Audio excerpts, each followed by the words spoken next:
இப்போ இதனால சார் என்ன மாதிரியான தீவிர பாதிப்புகள் இங்கே ஏற்படும் சார்?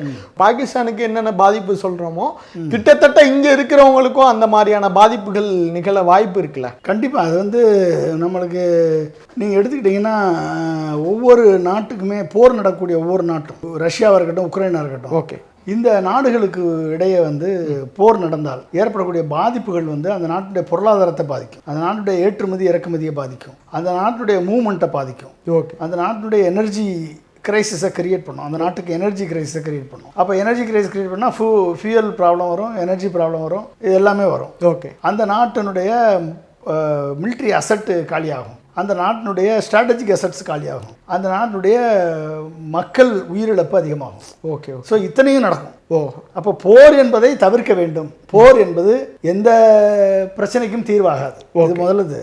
ஓகே. இனி அடுத்து டிப்ளமேட்டிக் ரிலேஷன்ஷிப் மூலமாக பாகிஸ்தானை உலக நாடுகளின் பார்வையில் இவங்களை எக்ஸ்போஸ் பண்ணி காமிச்சு பாகிஸ்தானை வந்து டயலாக் டேபிளில் கொண்டு வந்து உட்கார வச்சு அவர்களை வந்து இனிமேல் டெரரிஸ்ட் அவுட்ஃபிட்டுக்கு நீங்கள் வந்து சப்போர்ட் பண்ணாதீங்க, டெரரிஸ்ட் நெட்வொர்க்கு கிரியேட் பண்ணாதீங்க, அவங்களுக்கு ஆதரவாக நிற்காதீங்க, உங்கள் நாடு வளரட்டும், நம்ம நாடு வளரட்டும், 2 பேரும் சேர்ந்து வளரலாம்ன்ற நிலைமைக்கு வந்தால் தான். 100 ஆண்டுகள் போர் செய்த யூரோப்பியன் யூனியன் போரே வேணாம் என்று வெறுத்து இன்றைக்கு வந்து யூரோப்பியன் யூனியனாக கட்டமைக்கப்பட்டிருக்கு.